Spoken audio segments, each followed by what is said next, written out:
Just because आपके पास एक green button और एक रेड बटन डजंट मीन आप एक ट्रेडर हो। लोगों का प्रॉब्लम क्या है कि लोग आज यूएसडी ट्रेड कर रहे हैं, कल जापानीज येन करेंगे, परसों ग्रेट ब्रिटेन पाउंड करेंगे। तो this is the problem with people. एक इंस्ट्रूमेंट सिलेक्ट करो, उसको इतने अच्छे से ऑब्जर्व करो कि आपको उसका हर एक मूवमेंट समझ में आ जाए। ट्रेडिंग एक ऐसी चीज है जो इवॉल्व करते रहती है, मार्केट जो ऐसी चीज है इवॉल्व करते रहती है, राइट। जो 2008 में काम कर रहा था वो आज काम नहीं कर रहा है, राइट। जो आज काम कर रहा है वो 2030 में नहीं काम कर रहा है। तो ब्रोकर्स तो बहुत सारे, लेकिन सैड बात ये है कि इंडिया में फॉरेक्स ट्रेडिंग बैंड है। तो इसमें एक अल्टरनेटिव सोल्यूशन है, एक दूसरा सोल्यूशन ये। So guys welcome to the new video. आज है हमारे साथ हमारे एक बहुत फेमस फॉरेक्स ट्रेडर जो इंडिया से दुबई जा चुके हैं और एक अच्छी लाइफ में रह रहे हैं, बट इसके पीछे एक स्टोरी होती है और मैं आज आपको मिलाता हूं उमर भाई से। उमर भाई, आप इंट्रोड्यूस करिए और बताइए कि कैसे आप एक इंडिया से शिफ्ट करके दुबई शिफ्ट हुए, वहां पर आपने फॉरेक्स का पूरा बिजनेस सेटअप किया, फॉरेक्स से कमाई हो रही है। और गाइज इस आज के वीडियो में मैं आपको बताऊंगा फॉरेक्स पूरा जीरो से लेके एडवांस की भाई कहां से चालू करना है, कितने से चालू करना है, कैसे आप एग्जाम क्लियर करके फंडेड अकाउंट्स में काम कर सकते हो अगर पैसे नहीं है तब भी। तो इस वीडियो को पूरा देखिएगा, बहुत नॉलेज आपको मिलने वाला है। अप टू यू उमर भाई। Thank you so much Shashwat for inviting me. तो my name is Umar Punjabi, मैं 22 साल का हूँ और मैं एक छोटे टाउन से बिलोंग करता हूँ, भिवंडी से, जो मुंबई से 40-50 किलोमीटर दूर है। और मैं एक मिडिल क्लास फैमिली से बिलोंग करता हूँ। मेरे पास भी कुछ खास पैसे नहीं थे ट्रेडिंग शुरू करने के लिए। मैंने भी 14,000 रुपये से ट्रेडिंग स्टार्ट की है और 6 साल हो गए आज ट्रेडिंग शुरू करके। और आज ऑब्वियसली मैं दुबई में रहता हूँ and I manage my own accounts और you can say that I am a profitable and successful trader. Okay भाई ये अभी तक के हम सबको पता था कि इंडियन मार्केट में हम शेयर खरीदते हैं बेचते हैं। ये फॉरेक्स ट्रेडिंग क्या होती है? सो फॉरेक्स ट्रेडिंग भी सिमिलर चीज़ है। जैसे आप स्टॉक मार्केट में शेयर्स खरीदते हो बेचते हो, वैसे फॉरेक्स में आप करेंसी पेयर्स खरीदते हो और बेचते हो। और भाई इसकी मार्केट टाइमिंग क्या होती है? तो इसकी मार्केट टाइमिंग, वैसे तो फॉरेक्स मार्केट जो 24 घंटा खुले होती है, बट उसमें सेशंस होते हैं। तो डिफरेंट टाइप्स ऑफ सेशंस होते हैं। एक होता है लंदन सेशन और एक होता है न्यूयॉर्क सेशन। उसके बाद एक टोक्यो सेशन भी होता है, सिडनी सेशन भी होता है, बट जो सबसे ज़्यादा प्रोमिनेंट और सबसे ज़्यादा इंपॉर्टेंट सेशंस होते हैं वो होते हैं लंदन सेशन और न्यूयॉर्क सेशन। लंदन सेशन जो होता है वो सुबह में अराउंड 10 बजे के आसपास शुरू होता है और शाम को 4 से 5 के आसपास ख़त्म होता है। न्यूयॉर्क सेशन जो होता है वो शुरू होता है अराउंड 6 बजे शाम को इंडिया टाइम और रात में 12-1 बजे के आसपास ख़त्म होता है। तो मेजर मूवमेंट यही आती है? तो मेजर मूवमेंट्स जो सबसे ज़्यादा वॉल्यूम होता है यही इस वक्त आता है। ओके।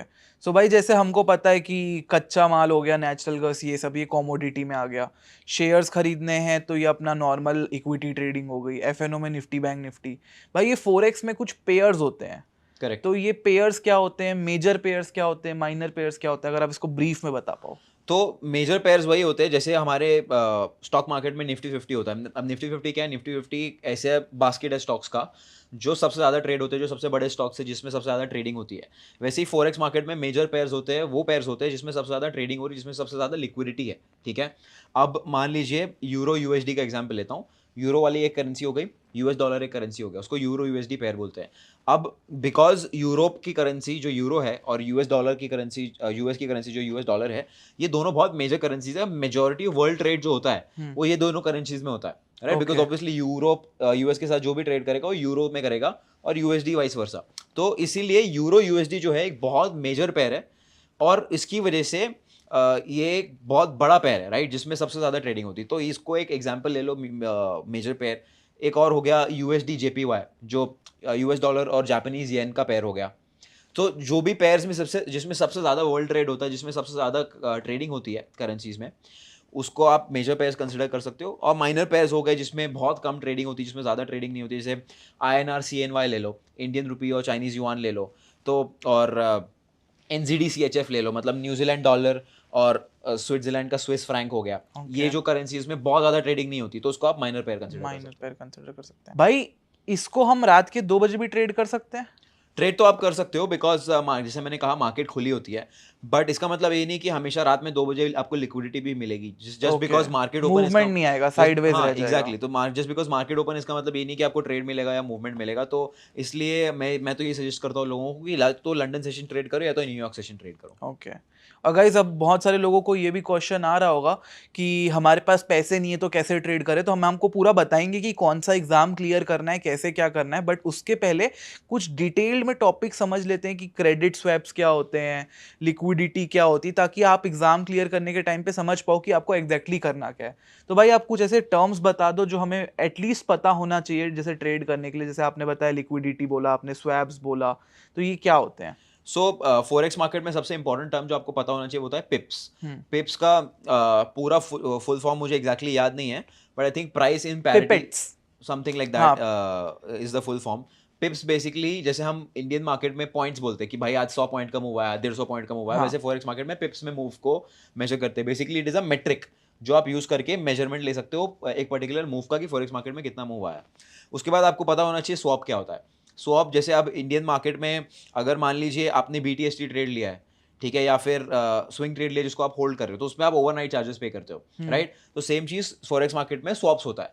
स्वैप बेसिकली एक इंटरेस्ट होता है जो आप अपने ब्रोकर को पे करते हो for holding those currencies overnight, right. Okay, तो मान लो अगर मैं US डॉलर और यूरोज में कोई ट्रेड ले रहा हूँ और अगर मैं उसको 4 दिन रखना चाहता हूँ, राइट, तो मुझे स्वैप पे करना पड़ेगा। करेक्ट। तो एक डेली का स्वैप रेट होता है जो रोज आपके अकाउंट से कटेगा। वो कितना होता होगा भाई? वो डिपेंड करता है कि आपका ब्रोकर आपको कितना स्वैप दे रहा है और मार्केट में क्या स्वैप का अच्छा, रेट हर चल बार रहा है। चेंज होता है ये? हर करेंसी के लिए अलग होता है और चेंज होता रहता है। ओके, ठीक है। और भाई ये लिक्विडिटी, जैसे मैंने कभी कभी देखा है, ये बहुत सारे ऐप आते हैं भाई आजकल, लोगों का पैसा ले जाते हैं। ऑक्टा एफएक्स जो बैन हो गया है, IQ ऑप्शन बैन हो गया है, कि आप अभी पैसे डालिए, ग्रीन बटन दबाइए, वो ऊपर हो जाएगा डेमो अकाउंट। तो ये क्या रहता है? ये सब फेक है कि ये रियल है? तो यार मेरा खाली एक ही चीज़ है, एक ही मानना है कि आप कुछ भी करो, बट अगर आप उसको विदाउट रिस्क मैनेजमेंट कर रहे हो, विदाउट प्रॉपर सिस्टम और विदाउट प्रॉपर नॉलेज कर रहे हो, दैट मीन्स आप जस्ट गैम्बलिंग कर रहे हो। और मेरे हिसाब से तो ये जो IQ ऑप्शन है और ये सारी चीज़ें हैं, बैन है। दे आर, वैसे तो बैन तो है ही, but they are just gambling apps. Because most of the, आप देखोगे मोस्ट ऑफ द ट्रेडर्स वो लोग इस एप्स पे जाते हैं, 99% लोग पैसा लूज करते हैं, एंड बिकॉज उनको पता ही नहीं कि वो कर क्या रहे हैं। जस्ट बिकॉज आपके पास एक ग्रीन बटन और एक रेड बटन डजंट मीन आप एक ट्रेडर हो। आप एक ट्रेडर हो, एग्जैक्टली। और भाई जैसे अब उनको हमको स्टार्ट करना है, मान लो मेरे को स्टार्ट करना है, ठीक है, तो सबसे पहले मुझे क्या चाहिए होगा? लाइक कैपिटल तो चलो मैं ले आया, तो अब मैं अकाउंट कहाँ खोलूँ? तो आप कोई 5-10 ऐसे ब्रोकर के नाम बता सकते हैं? तो ब्रोकर्स तो बहुत सारे हैं, लेकिन सैड बात ये है कि इंडिया में फॉरेक्स ट्रेडिंग बैंड है। तो Okay. आप डायरेक्टली कोई ब्रोकर के साथ अकाउंट नहीं खोल सकते अनलेस एंड अनटिल आप कोई बाहर कंट्री में रुके हुए हो, कहीं और के रेसिडेंट हो।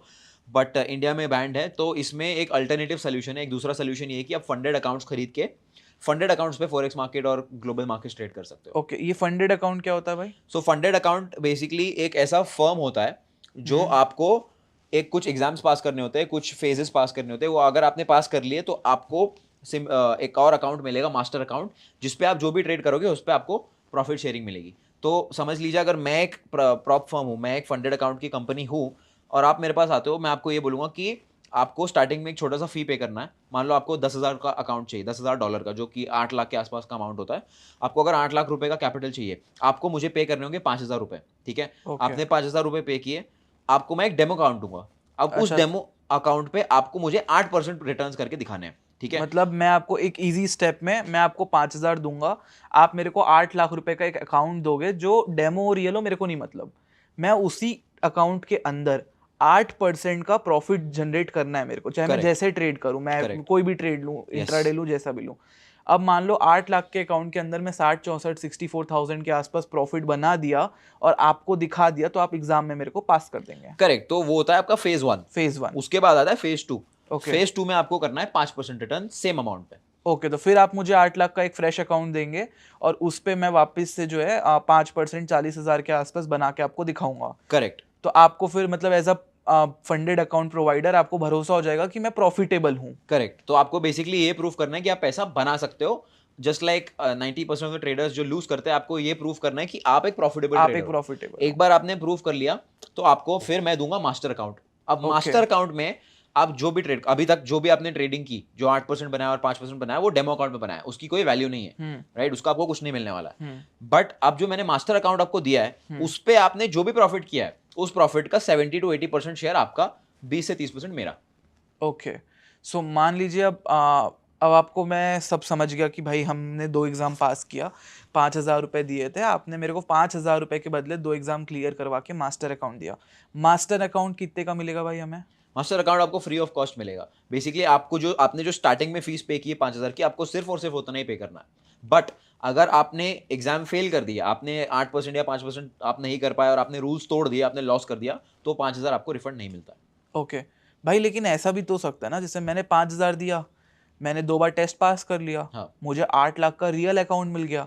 अब जब तक मैं प्रॉफिट करूंगा उस रियल अकाउंट में, 8 लाख का मान लो 1 करोड़ कर दिया, तो मुझे पैसे देते रहेगा वो। करेक्ट। ठीक है, मान लो अगर मैं वो 8 लाख उड़ा दूं तो फिर आपके 5,000 गए, आपके 5,000 आपको नहीं मिलने वाले। अगर आपने तो वो लेकिन फिर मास्टर अकाउंट, कंपनी लॉस में नहीं जाएगी उनकी? तो उनका रिस्क मैनेजमेंट सिस्टम्स होता है, तो जो आपको मास्टर अकाउंट मिलता है ना, वो भी रियल अकाउंट नहीं होता है, वो भी एक सिमुलेशन होता है। Okay. एंड बैकएंड पे इन प्रॉप फर्म्स के ना रिस्क मैनेजमेंट सिस्टम्स चल रहे होते हैं, तो वो आपको बहुत क्लोजली ऑब्जर्व कर रहे होते हैं वो। बिकॉज अगर मान लीजिए आपने जो भी अकाउंट पास किया है, जो भी एग्जाम पास किया, अगर आपने उसको एकदम फ्लूक में पास किया, जैसे बहुत ज़्यादा लॉट्स ले लिए एक साथ और उसमें आपने पास किया है, तो वो आपके ऊपर नजर रख रहे हैं, वो देख रहे हैं कि ये बंदा जो है कैसे ट्रेड करके प्रॉफिट्स किया है। इसने पास तो किया है, बट क्या इसने फ्लूक में पास किया है या फिर इसने प्रॉपर रिस्क मैनेजमेंट के साथ किया है।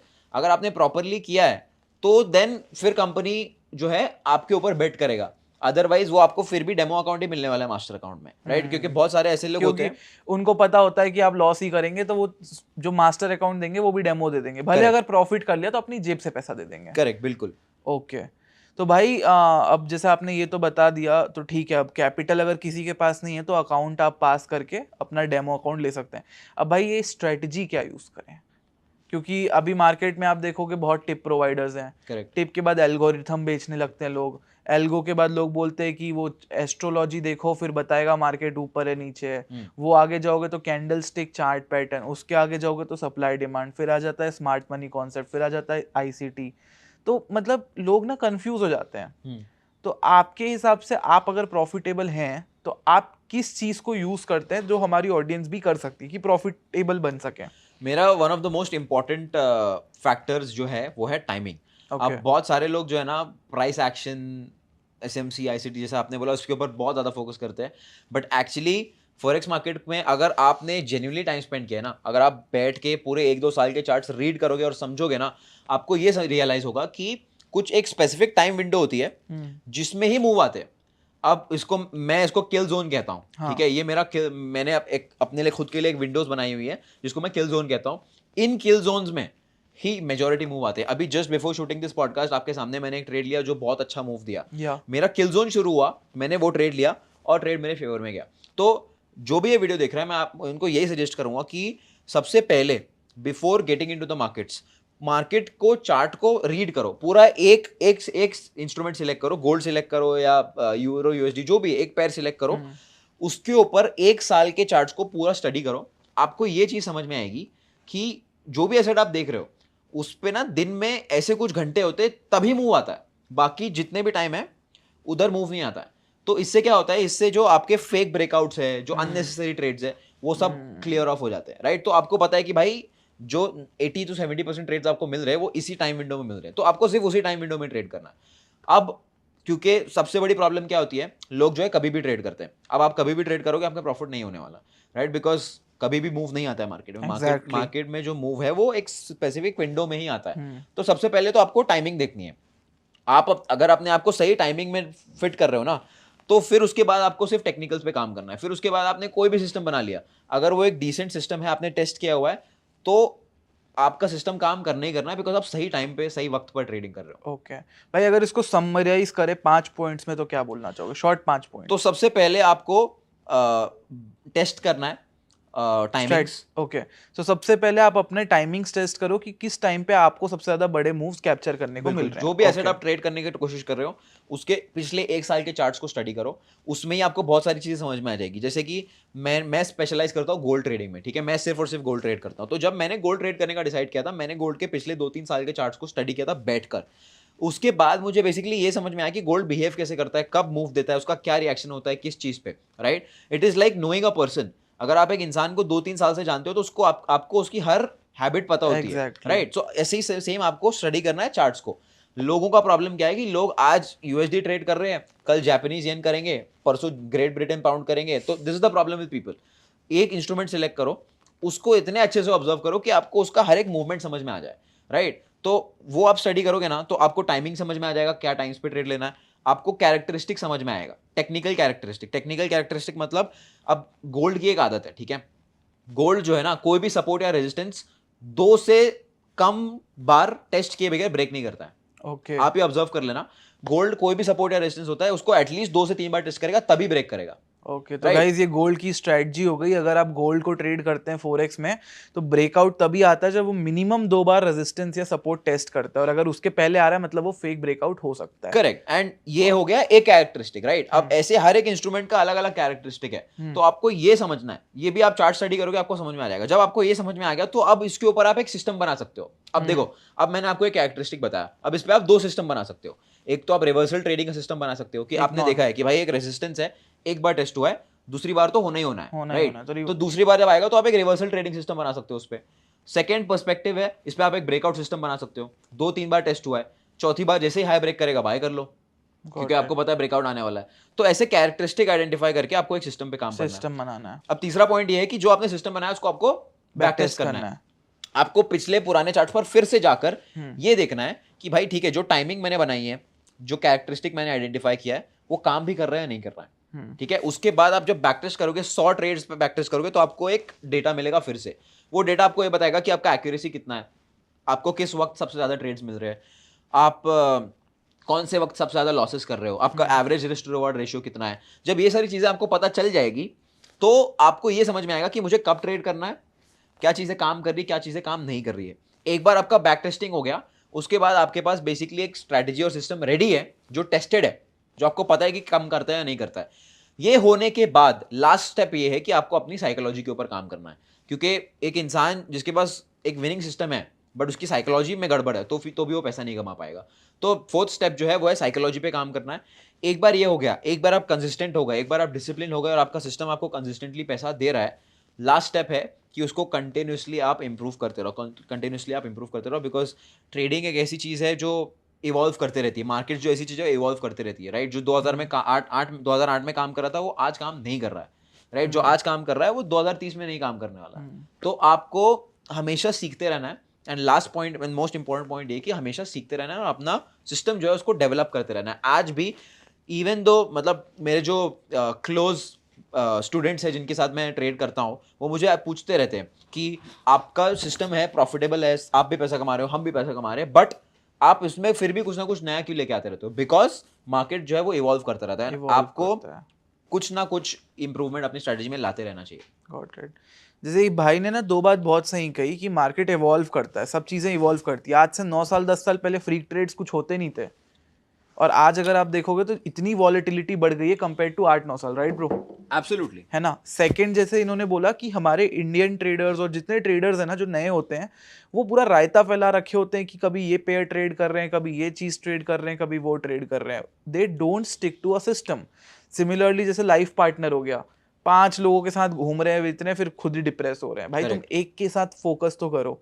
जैसे मैं भी अगर एग्जांपल बताऊं, भाई ने गोल्ड ट्रेड किया and he got good money, 3 साल से कर रहे हैं। मैंने अभी एक स्टॉक चूज किया हुआ है, एस एक्शन कंस्ट्रक्शन इक्विपमेंट, कोई भी आप क्रेन देखोगे भाई इतना अच्छा सेटअप मिलता है उसमें। स्विंग में मैं कम से कम 12-15 ट्रेड ले चुका हूँ, हर महीने प्रॉफिटेबल है। वो मैं उसको समझ गया हूँ कि वो एक्चुअली कैसे बिहेव कर रहा है। एग्जैक्टली। सो वही होगा नए ट्रेडर्स के लिए, जो भी चालू कर रहा है, stick to a system, stick to a currency या कोई स्टॉक या कोई चीज, और उसके बिहेवियर को ऑब्जर्व करो rather than making a raita around yourself. 100%। कभी ये कभी वो कभी ये, फिर तो किसी के नहीं रहोगे। और भाई चलो ये तो चलो समझ में आ गया, 5 पॉइंट्स आपने बताए। अब मान लीजिए ये सब 5,000 रुपए लेके बैठे हैं, तो आप इनको यही बोलेंगे कि फंडेड अकाउंट पहले वो कर लो? 100%, क्योंकि देखो क्या होता है, मैं आपको एग्जांपल देता हूँ। मान लो आप 5,000 की जगह आप 50,000 लेके बैठे हो, ठीक है? अब अगर आपने 50,000 रुपए का ब्रोकर के साथ अकाउंट खोला, 50,000 रुपए कितना डॉलर होता है? $600 के आसपास होता है, राइट? अब आपने रियल फंड्स डाले, ब्रोकर के साथ $600 का अकाउंट खोला। अब the maximum amount of loss you can do is $600, क्योंकि आपने 50,000 का पैसा डाला है, 50,000 का लॉस करोगे, 50,000 गया, जीरो हो गया। अब दूसरा एग्जाम्पल लेते हैं जहां पे आप फंडेड अकाउंट्स खरीदोगे, आपके पास 50,000 है, आप 50,000 रुपए में 8 लाख के 10 फंडेड अकाउंट्स खरीद सकते हो, राइट? बिकॉज एक अकाउंट 5,000 का है। तो अब आप मुझे एक बात बताओ कि आप 10 अकाउंट्स में ज्यादा सीखोगे या एक अकाउंट में ज्यादा सीखोगे? सीधी सी बात है, 10 अकाउंट्स में आप ज्यादा सीखोगे, क्योंकि आपने अगर एक बार सिर्फ मिस्टेक करके $600 ब्लो किया तो वो तो गया ना। गया, सही बात लेकिन है। आपने $50 डाला, आपने एक अकाउंट लिया, इंस्टेंटली ब्लो कर दिया, but you still have the opportunity to trade another 9 accounts. 9 accounts. तो फंडेड अकाउंट से क्या होता है कि आपका जो लर्निंग कर्व है वो बहुत ईजी हो जाता है कम पैसों में। तो अगर आपके पास 5,000 रुपए भी है ना, मैं आपको ये सजेस्ट करूंगा कि आप फंडेड अकाउंट लो, बिकॉज उसमें आपको समझ में आता है। और फंडेड अकाउंट्स का एक बहुत बड़ा एडवांटेज ये भी है कि वो आपको ना डिसिप्लिन बनाता है, क्योंकि जब हम खुद के पर्सनल अकाउंट ट्रेड कर रहे होते हैं ना, हम डिसिप्लिन नहीं होते हैं। हमको ऐसा लगता है कि ठीक है ना, मेरा ही तो है, लॉस भी हो जाएगा उड़ा तो चलेगा। देंगे, तो समझ गया। लेकिन फंडेड अकाउंट जो है ना, फंडेड अकाउंट में आपने रूल तोड़ा तो आपका अकाउंट गया। तो फंडेड अकाउंट जो है आपको डिसिप्लिन भी बनाता है। डिसिप्लिन सिखाता है। नाइस भाई, अब देखो आपने ये तो सिखा दिया कि अकाउंट कहाँ से लेना है, आपने क्रेडिट स्वैप सब सिखा दिया, पिप्स सिखा दिया, स्ट्रेटजी बता दी, टिप्स बता दिए, अब ये सब तो सीख गए। अब भाई इसमें साइकोलॉजी का भी एक गेम तो होता है ट्रेडिंग में। 100%। मैंने देखा है कि लोग जो ज़्यादा ओवर थिंक करते हैं या बहुत चीज़ों से एडिक्टेड होते हैं, जिनका फोकस नहीं होता लाइफ में, वो लॉस करते हैं ज़्यादा। कोई भी ट्रेडिंग ले लो। सो ऐसी क्या कोई चीज़ आप बता सकते हो जिससे लोग बहुत एडिक्टेड है, जिससे वो फोकस छोड़ रहे हैं, खासकर हमारी यंग ऑडियंस?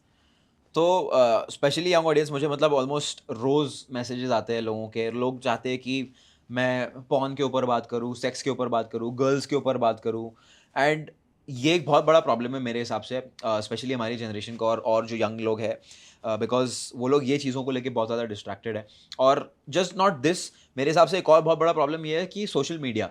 अब बहुत सारे लोग ना जो ट्रेडिंग में आते हैं, वो लोग यही भूल जाते हैं कि वो ट्रेडिंग में आए क्यों है। मैंने देखा है कि यार 17-18 साल के लोग ट्रेडिंग में आ रहे हैं, कोर्सेज लीक कर रहे हैं दूसरे के, खुद की कम्युनिटी बना रहे हैं। अरे भाई साहब, तुमने तो पैसे ही नहीं कमाए अभी, तुम कहाँ किसी और का कोर्स बेच रहे हो? तुम कोर्स बेचने आए थे यहाँ पे, या फिर तुम ट्रेडिंग करने आए थे, आप मार्केट से पैसा कमाने आए थे, राइट? सही तो बात है। लोग ये सारी चीजें भूल जाते हैं।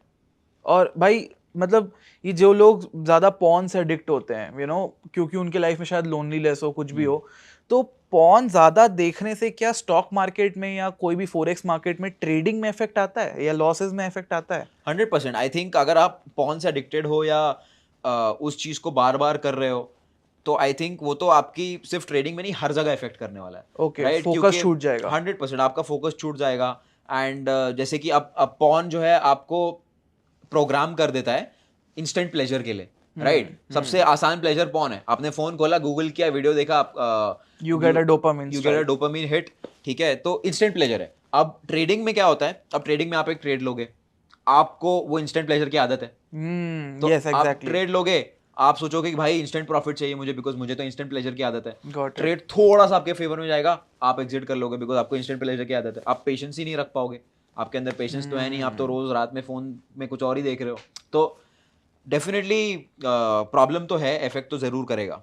So basically, trading gives us a lot of dopamine, and just because we get instant, spike of glucose in our blood levels, we start watching more of such things like porn. वो देखा, अच्छा pleasure feel हुआ, and then वो addict हो गया। और इन सारी चीज़ों से we lose focus somehow, और 100%। emotions हमारे चले जाते हैं, एक frenzy हो जाती है कि हमें पता नहीं होता हम क्या कर रहे हैं, and उसके वजह से eventually life crashes down. Right. Okay, ठीक है। एंड भाई अब जैसे पॉन से लाइफ क्रैश कर रही है, right? I have also heard कि जो लोग वीड करते हैं बहुत ज़्यादा, जैसे आप देखोगे इंडिया में तो आई don't know if it's common और नॉट, बट कुछ कंट्रीज में ऐसा होता है कि सारे ट्रेडर्स ऐसे वीड स्मोक कर रहे होते हैं, गांजा बेसिकली। तो क्या उससे कॉन्सेंट्रेशन बढ़ता है? गांजा, अगर आप मान लो कोई गांजा फूक के ट्रेड कर रहा है, तो क्या वो ट्रेड में कॉन्सेंट्रेशन बढ़ेगा, प्रॉफिटेबल जाएगा वो ट्रेड?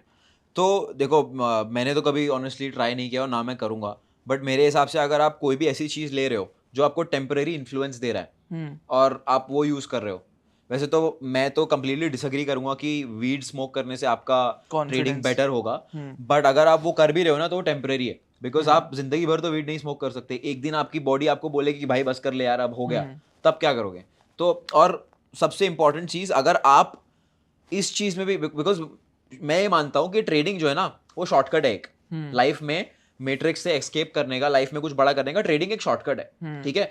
अब आप शॉर्टकट में भी शॉर्टकट ढूंढोगे तो प्रॉब्लम हो जाएगी। ट्रेडिंग एक ऑलरेडी शॉर्टकट है, आप 4-5 साल मेहनत करो, आपके पास इतना पैसा रहेगा कि आपको जॉब करने की जरूरत नहीं पड़ेगी।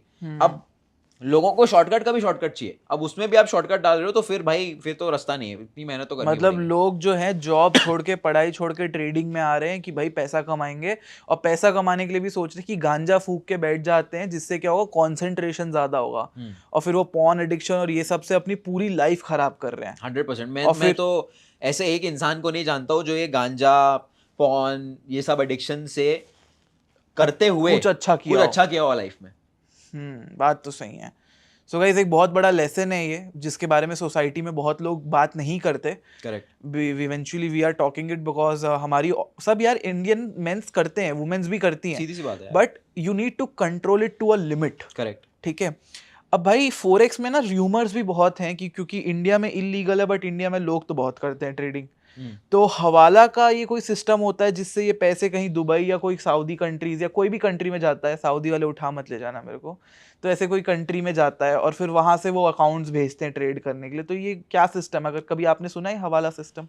हाँ, तो मैं डिटेल में समझाता हूँ। सबसे पहली चीज़ ये इलीगल है। मैं ओके, हवाला is illegal. In any way I am not promoting this, मैं आपको खाली समझा रहा हूँ कि ये काम कैसे करता है। तो मान लीजिए मेरे पास यहाँ पे 1 करोड़ रुपए है कैश, Okay. INR। ओके मुझे वो पैसा चाहिए दुबई में, ओके दिरहम्स में।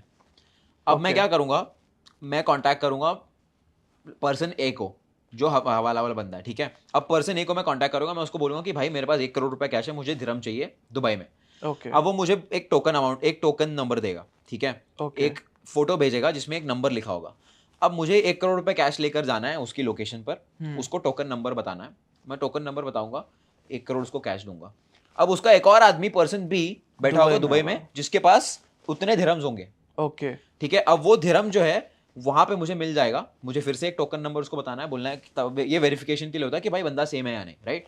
तो उसको टोकन नंबर मैंने दे दिया। अब मुझे वहां पे तकरीबन 5 लाख दिरहम जो है मिल जाएंगे। वो मिल जाएंगे। और इससे क्या होता है पता है, इससे पैसा देश के बाहर गया ही नहीं, समझ रहे हो। बिकॉज मेरे पास जो INR था 1 करोड़, वो तो इंडिया में ही है, मैंने पर्सन ए को दे दिया। अब वो उसका क्या करेगा वो मुझे नहीं पता। वहां पर्सन बी के पास दिरहम ऑलरेडी पड़े हुए थे, तो मेरा जो पैसा INR है वो देश के बाहर ही जा ही नहीं रहा है, राइट। INR में जो पैसा था इंडिया में, वो इंडिया में ही सर्कुलेट हुआ, जो दिरहम में था वो दिरहम में ही सर्कुलेट हुआ, राइट। सो इसको कहते हैं हवाला, और ऐसे ही काम करता है। तो मतलब अच्छा, और अब जैसे जो लोग बहुत बड़े फोरेक्स ट्रेडर है, गुजराती मारवाड़ी, गुजरात में तो बहुत फेमस हो गया फोरेक्स, तो वो क्या करते होंगे कि 10 15 20 50 करोड़ का हवाला देते होंगे और वहाँ फोरेक्स का अकाउंट लेके वहाँ अपना ट्रेडिंग करते होंगे। उधर ये लोग हवाला को अंगड़िया कहते हैं। दुबई में अंगड़िया बोलते हैं। नहीं, गुजराती लोग जो है इस टर्म को अंगड़िया कहते हैं। ओके। सो भाई, जितने बहुत सारे मैंने ट्रेडर्स को देखा है, वो सुबह उठना लेट प्रेफर करते हैं और रात को जागते ज्यादा हैं, तो इसका क्या थ्योरी है? तो इसके पीछे ना एक बहुत इंटरेस्टिंग थ्योरी जो मैं पढ़ रहा था। 2 टाइप के लोग होते हैं, एक मॉर्निंग पर्सन होता है, एक नाइट पर्सन होता है, ठीक है। अब इसके पीछे थ्योरी ये है कि हमारे जो एंसेस्टर्स हुआ करते थे, जो ट्राइब्स में रहते थे, राइट, बहुत पहले की बात है, हजारों साल पहले की बात है, जो ट्राइब्स में रहते थे। अब ट्राइब्स में 2 कैटेगरी के लोग होते थे। एक जो दिन के टाइम पहरा देते थे, जो दिन के टाइम ट्राइब को प्रोटेक्ट करते थे, और एक जो रात भर जाग कर ट्राइब को प्रोटेक्ट करते थे। अब थ्योरी ये कहती है कि आप अगर नाइट पर्सन हो ना, तो बहुत हाई चांसेस है कि आपका जो एंसेस्टर था ना, वो नाइट कैटेगरी वाला ट्राइब में था, और वो रात में उठ के ट्राइब वालों को प्रोटेक्ट करता था। और मोस्ट ऑफ द पीपल जो रात वाले पर्सन है ना, नॉर्मली ऑब्जर्व करना कि they are stronger, they have a very alpha characteristic, they are stronger, they are faster, they are mentally more sharp, because obviously रात में अपने लोगों को प्रोटेक्ट करने के लिए ऑब्वियसली आपको वो माइंडसेट चाहिए, वो एटीट्यूड चाहिए। तो this is what I have read. अब I don't know how many people will agree with it, I think it is true, but this is a very interesting. मेरे को भी लग रहा है ये ट्रू है भाई। अच्छा चलो ठीक है, ये तो ठीक है। बहुत सारे ट्रेडर्स हो सकता है अभी लॉस में भी होंगे जो देख रहे होंगे, तो भाई ये लॉस कैसे रिकवर कर सकते हैं? तो सबसे पहला step of recovering a loss is to forget that you made a loss. क्योंकि आपने लॉस कर दिया है, ठीक है, अब लॉस तो हो गया, भूल जाओ उसको भूल जाना है। क्योंकि अगर आप वो ध्यान में रख के, क्योंकि देखो what is also very important कि आप खुद को क्या बोल रहे हो, आप खुद से क्या बात कर रहे हो, ठीक है। अब अगर आपने 10 लाख रुपए का लॉस किया हुआ है, अब अगर आप अगले दिन ट्रेड करोगे आपको खुद को ये बोलते हुए कि मेरा 10 लाख का लॉस हुआ है, तो आप अपने आप को ही नेगेटिव सेल्फ टॉक दे रहे हो, राइट। ऐसा होता है। सबसे इंपॉर्टेंट चीज है आपको भूल जाना है कि आपका लॉस हुआ है। बोलना, आई नो बोलना बड़ा आसान है और भूलना बहुत मुश्किल है, बट उसके अलावा कोई ऑप्शन नहीं है। आपको एक्सेप्ट करना पड़ेगा कि लॉस हुआ है, गलती की वजह से हुआ है। अब प्रॉब्लम है कि लॉस लोग एक्सेप्ट ही नहीं कर पाते। क्यों नहीं एक्सेप्ट कर पाते? बिकॉज उनको अपनी गलती नहीं माननी है। लोगों को बोलना है कि भाई मार्केट में ऐसा हो गया, मेरे ब्रोकर ने कर दिया तो मेरा लॉस हो गया। भाई गलती तो आपकी है ना, ब्रोकर को थोड़ी आपके अगेंस्ट कोई दुश्मनी है, मार्केट को तो पता भी नहीं आप ट्रेड भी कर रहे हो या नहीं, राइट? सो सबसे पहले एक्सेप्ट करना है कि भाई गलती हुई है, जो गलती हुई उसको फिक्स करना है, राइट? अब जो भी लॉस आपने किया है उसको एक ट्यूशन फीस की तरह मान लो यार, कि मार्केट को मैंने ट्यूशन फीस पे कर दी मुझे ये लेसन सिखाने के लिए। अब वो लेसन आपने सीख लिया, अब आपको फ्रेश स्टार्ट करनी है, भूल जाना है, जो लेसन आपने सीखा है उसके ऊपर फोकस करना है, वो गलती वापस नहीं करनी है। गॉट इट भाई। अगर इसको समराइज करें कि अगर कोई ट्रेडर लॉस में है, 3 ऐसे पॉइंट जिससे वो लॉस फटाफट रिकवर कर सकता है या कैसे ठीक कर सकता है, एकदम समराइज छोटे पॉइंट्स। सबसे पहला लॉस हो गया उसको भूल जाना है, ठीक और है, लॉस भूल जाना रिकवरी है। के एटीट्यूड से ट्रेडिंग नहीं करनी हाँ, है। कि मतलब मैं रिकवर कल ही कर लूंगा, वो नहीं करेक्ट। करना है। ठीक है, दूसरी चीज, जो गलती की वजह से आपका लॉस हुआ है उस गलती को एक्सेप्ट करो, उस गलती के ऊपर काम करो। गलती के ऊपर काम करना है। और ठीक है, लॉस हो रहा था, मैं मानता हूँ लॉस होता है, बट उसके साथ साथ आपने एक दो ट्रेड में प्रॉफिट भी किया होगा, उसके ऊपर ज़्यादा काम करो जिसकी वजह से प्रॉफिट हो रहा है, और जो आपकी वीकनेस है जिसकी वजह से लॉस हुआ था उसको एकदम बंद कर दो। ओके। तो मतलब जो ट्रेडर्स लॉस कर रहे हैं भाई, ये उनके लिए है। आई थिंक बहुत ही ज़्यादा सीखने को मिला होगा भाई। एक दो चीज़ और होती है कि डू यू रियली थिंक कि मार्केट्स हम अब पहले से बहुत चेंज हो गई हैं, तो स्ट्रेटजीज चेंज करने का टाइम है, कुछ नया आने का टाइम है? कि जैसे पहले हम देखते थे कि नॉर्मल सप्लाई डिमांड भी काम करता था, फिर अचानक से फ्री ट्रेड्स आने लगे कि बहुत ज़्यादा वॉलेटाइल हो गया मार्केट। तो डू यू थिंक कि आगे जाके ये और चेंज होगा और टफ होते जाएगा लोगों के लिए, क्योंकि traders are entering, new traders are coming over, मतलब बहुत ज़्यादा वॉल्यूम बढ़ रहा है। तो what is your view in this? So मेरे हिसाब से तो मार्केट हमेशा से ही टफ था, मार्केट में पैसा बनाना कभी इजी नहीं रहा है। आप अगर पुराने टाइम का भी देख लोगे तो स्टैटिस्टिक्स यही था कि 90% लोग पैसा लूज़ कर रहे हैं। तो वो ये स्टैटिस्टिक्स मेरे हिसाब से हमेशा स्टैंडर्ड रहने वाला है। बस वही कि डेफिनेटली मार्केट कंडीशंस तो चेंज होने ही वाली है, और इसीलिए हर एक ट्रेडर जो ट्रेड कर रहा है उसको कॉन्स्टेंटली कुछ ना कुछ चीज़ों पे काम काम करना करते पड़ता रहना है। चाहिए, और अपनी स्ट्रैटेजी के ऊपर हमेशा इंप्रूवमेंट लाते रहना चाहिए। गॉट इट भाई। अगर किसी को फॉरेक्स ट्रेडिंग पूरा सीखना है बेसिक से एडवांस, तो आपका कोई प्रोडक्ट या कोई कोर्स या कोई सेशन होता है? हाँ, तो मैं लोगों को ये रिकमेंड करता हूँ, क्योंकि देखो अगर आपको गोल्फ सीखना है तो सबसे आसान चीज़ क्या है? सबसे आसान चीज़ और सबसे प्रैक्टिकल चीज़ है कि आप एक गोल्फ क्लब का मेंबरशिप ले लो, वहाँ पे लोग गोल्फ खेल रहे होंगे, आप अपने आप सीख जाओगे साथ में हाँ खेलते-खेलते। जी। अगर आपको गोल्फ आता है, मैं आपके साथ सिर्फ 1 घंटा स्पेंड करूँगा, मुझे सारे टर्म्स पता चल जाएँगे, मुझे पता चल जाएगा कैसे स्टिक को होल्ड करना है और क्या-क्या करना है। सेम चीज़, कोई भी चीज़ आपको सीखनी है, the best and the fastest way to learn is कि आप ऐसे लोगों के साथ रहो, ऐसे लोगों के साथ जुड़ जाओ, वो चीज़ खुद कर रहे हैं। एंड इसीलिए मैंने एक डिस्कॉर्ड कम्युनिटी बनाई है जिसमें आज 3500 से भी ज़्यादा ट्रेडर्स है, जहाँ पे मैं खुद एक्टिव हूँ, मैं खुद अपने एनालिसिस रोज़ शेयर करता हूँ। इनफैक्ट आज ही मैंने गोल्ड का मेरा एनालिसिस शेयर किया था कि प्राइस ऊपर जाएगा, ब्रेकआउट देगा। वैसे ही हुआ, मैंने भी ट्रेड लिया, अपना प्रॉफिट भी शेयर किया प्रूफ के साथ लोगों के साथ। सो मैंने ऐसी कम्युनिटी बनाई है जहाँ पे लोग घुस सकते हैं, ट्रेडर से बात कर सकते हैं, अपने डाउट्स क्लियर कर सकते हैं, एंड चाहे आप बिगिनर हो, चाहे वो आप एडवांस्ड हो, हर तरीके का ट्रेडर मिलेगा। हर तरीके के ट्रेडर से बात करके हर तरीके की लर्निंग्स भी तो भाई मिलेगी। ये फ्री है या पेड है?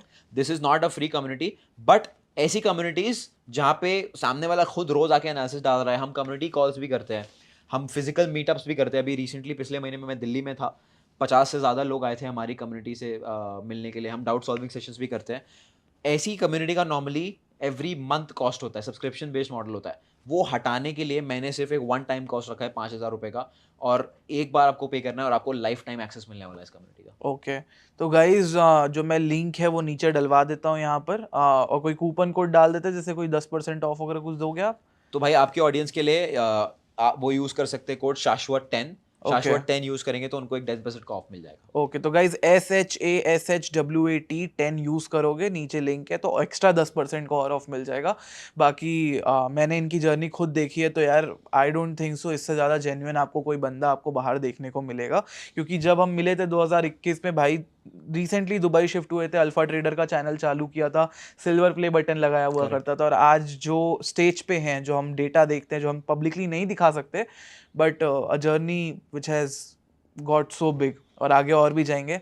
तो थैंक यू सो मच भाई फॉर एक्सप्लेनिंग द ऑडियंस इतना डीप में जाके। एंड गाइज और भी वीडियोस आएंगी, लाइक करते जाइएगा, कमेंट पे बताइए कैसा लगा वीडियो।